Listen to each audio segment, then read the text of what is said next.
Well, it's over.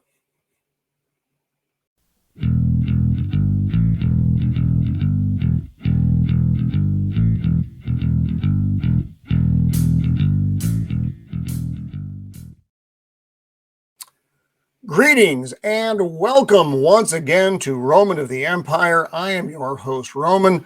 Today we are talking about The Mandalorian Season 3, Episode 8, The Return. This was the finale episode. There was a lot of action. I mean, that the whole episode was essentially action. Just like the last episode, I thought there were a lot of good parts in this, and I know many of my counterparts just absolutely hate the series. But you gotta pick those little bits of gold out.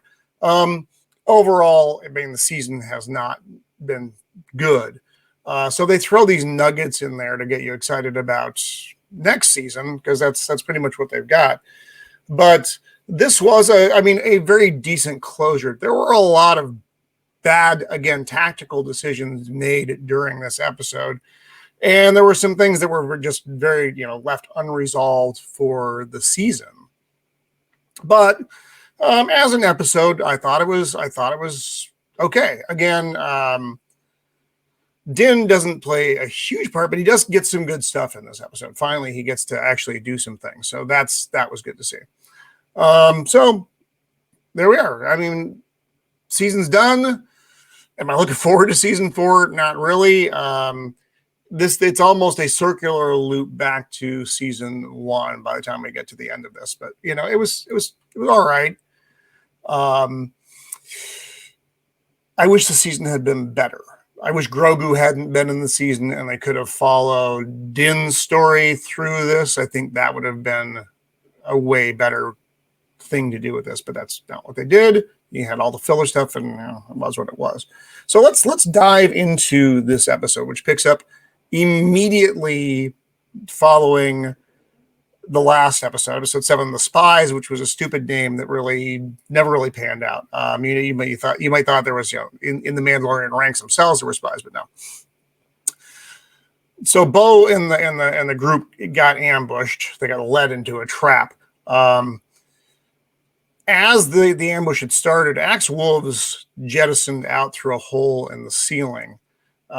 So after Viz gets killed by the Praetorians, unnecessarily, by the way, Bo-Katan and the Mandalorians are running down the tunnel, and she radios to Axe Wolves to let the fleet know that TIE interceptors are on the way.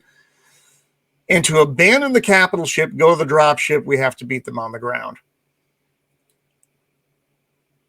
Okay. I don't fully understand why this was. I guess the TIE interceptors would have defeated their drop ships and then taken down the capital ship if left undefended. The smaller ships, I guess fine. That's the way it was written. Anyway, she wants them to use the capital ship as bait while the drop ships with all the Mandalorians on them come back into down to Mandalore to fight off the new dark troopers. Anyway, the message gets through. He gets up there, relays the plan. Okay.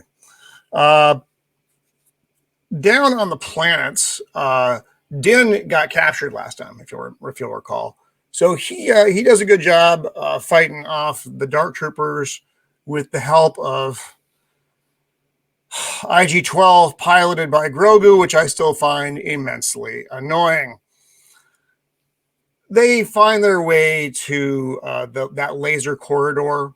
They're making their way around the Imperial, the ex-Imperial, the Nouveau Imperial garrison pretty easily, like they always seem to do in Star Wars these days. He gets a hold of R5-D4, tells him to shut down the laser field one at a time. And this is a good scene. I enjoyed the scene. He tells him to drop the shields one at a time, and this falls back to attack of the clones and the fight between Qui-Gon and Darth Maul. So the shields are dropped one at a time, and Din fights his way through the Dark Troopers. I enjoyed this scene. He picks up new weapons as he's going through each level. It was fun to watch. I enjoyed it. Yes, you can throw fruit at me later, but I like the scene. And then they go in, and then they find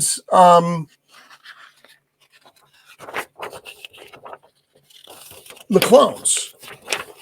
Now, the clones are of Moff Gideon. And this was kind of, remember he was talking about taking the best of this, the best of that in the last episode. We talked about that, from Jedi, Mandalorian, the Beskar armor. So the clones are essentially Force-enhanced versions of himself. Well, Din ain't having any of that, and he just dumps all the clones. It's like clonicide. It was good for him. I get it, but it was it's bold move. So he makes his way into the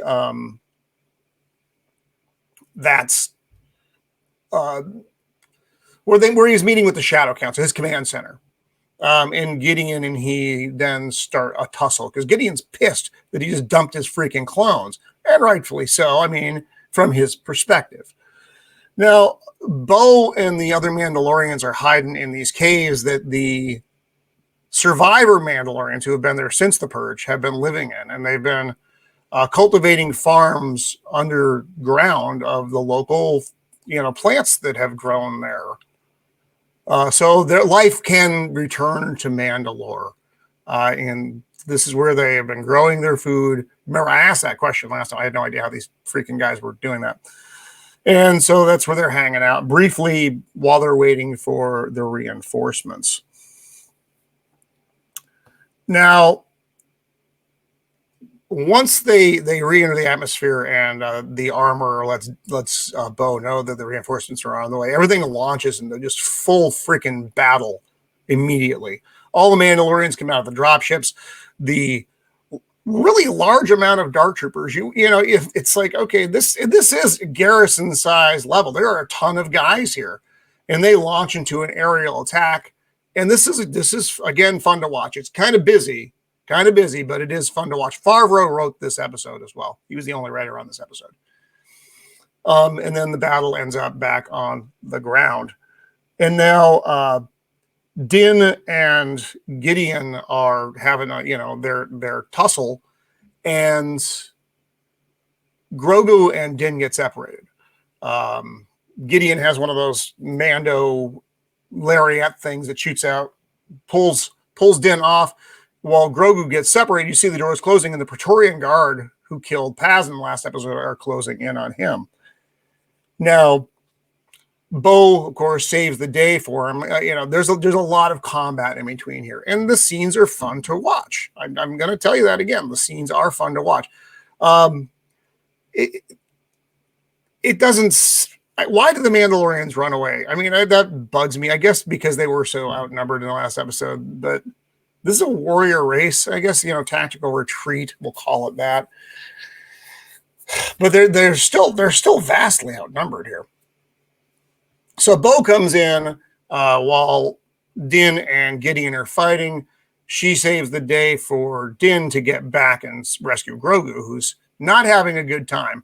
The IG-12 droid, which is idiotic, gets chopped to pieces in like a second by the Praetorians. He starts doing that hopping around thing that he does, and I fucking hate that. It's very annoying. I get it, Jedi flips, but it's just reused, and he's a toddler, and I've told you I don't like Grogu in this series anymore. He's outlived his usefulness. So, anyway, Din rescues the kid from the Praetorians. Bo is kind of getting her ass handed to her. There's a good fight between her and Gideon. It looks a lot like, because I can tell Favreau is pulling from Return of the Jedi, the scene between Luke and Vader, that fight. That's what it is reminiscent of. But that's what this whole thing is reminiscent of, something else, because that's just the way the series has been. But he destroys the Darksaber. His suit is clearly enhanced. It's not just armor; it's enhanced armor, which gives giving him more strength, because he just crushes her hand and the Darksaber in it. So he's going to strike her down, but then of course Din comes to the rescue. there's a tot with this. In the meantime, Axe Wolves is their capital ship, the big destroyer that they were on, is on fire and coming through the atmosphere, and he is targeting it at the base. So he's like, tell everyone to get out of there. I'm bringing this thing through. Okie dokie.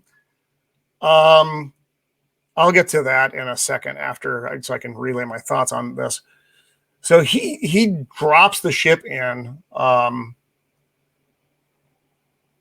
the entire base just Gideon incinerates immediately, and you're like, well, surely Bo and Din are toast, but no, Grogu does an Elastigirl thing from The Incredibles and makes a force bubble over them and saves them. Okay, it's not terrible.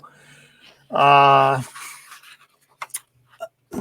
dropping of the ship is a problem for me.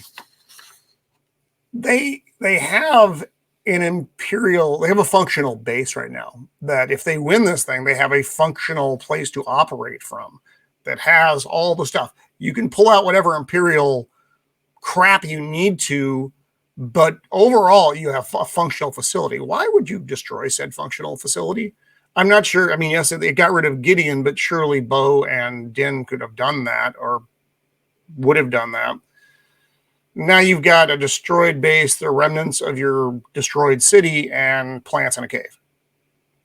That's a plan? All right.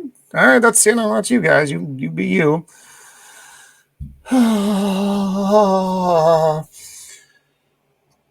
So now they're all down in the battle is over. They're down in the waters in the mines below Mandalore. Grogu gets adopted by Din, and Armor says, now you have to go off and have fucking adventures. Okay, swell. Grogu touches the water, and he senses the Mythosaur down there, and the Mythosaur opens its eye. What the fuck point was that? Almost none. The Mythosaur is there. I guess we know that. Okie dokie. Then they light the Great Forge and all the Mandalorians. And there are a lot of them, but there are not a lot of them. This isn't a full fucking army that could actually take on the Empire. A lot of their victory here, I don't even understand their victory here. Was it a complete victory? Yeah, he dropped the ship into the base, but what happened to the rest of the troopers? You didn't kill them all. They were all scattering around. What happened to the rest of the TIE interceptors? Did they just leave? These are the questions I have. These are the giant holes in the episode for me. Now, Din and Grogu go back to that New Republic base that we saw for Carson Teva. He's random X-Wing pilot, where we saw Zeb from the last episode. He goes there.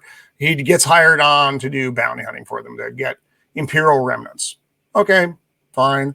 He's back to bounty hunting again, which, fine. Like I said, the series has come full circle now. And then he goes back to Navarro to get his plot of land from Karga. And I hated this. They when they were at the bar, there was an IG-11 head on the bar with like kind of trophy stuff, Imperial helmets and such. So they get that head and they rebuild IG-11, and now he is the Marshal of Navarro. It's a serious downgrade from Gina Carano, just in case anybody is curious about that. And it ends with Din kicking up his feet and the kid sucking frogs out of a pond. That's it. That's the episode. There were parts of it that I really enjoyed. I thought the action was fun. There were a lot of decisions I thought were terrible. The destroying of the base.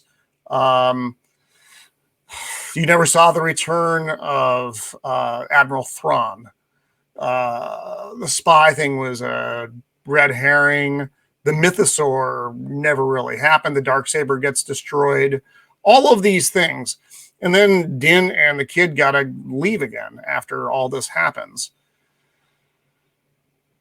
I guess this is going to be largely, if they're rebuilding Mandalore before the next episode, that's a lot of work, by the way. I guess we'll see what kind of timeline they have. Din just adopted Grogu, who is already older than Din. I also don't think Pedro Pascal was on set one fucking day. during the filming of this. He never removes his helmet. I think he was busy off doing other shit. He came in and did his 20 minutes of vocal work, and he was done.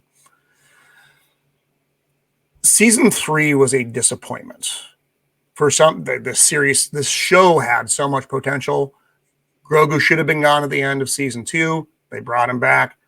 He was largely an excess piece of green luggage for this season. Din has been relegated to a side character. But the last 2 episodes did have a lot of good action. I'm glad we never had to see the Imperial cloning doctor again. I didn't enjoy getting to see the comms officer from Gideon's ship more than once. And Gideon's gone now, so what are they going to do? I imagine it's going to be bounty hunting and rebuilding Mandalore. That's going to be your future of the show, I guess. I'm still sick of Grogu. He's not going to be much older unless they throw this show 20 years into the future next time. So that's it. That's the end of The Mandalorian Season 3. Let me know what you thought of this. All the bits and pieces. You can't just say it was bad or good, because this episode, I think, had a lot of both. And the series overall, again, not my favorite. Season wasn't my favorite. So thank you for joining me for this trip through The Mandalorian. We'll see what the next thing is. It might be Ahsoka. We'll see. So for now, this has been Roman of the Empire signing off. Please like and subscribe if you have not, because the channel does need it. Be kind.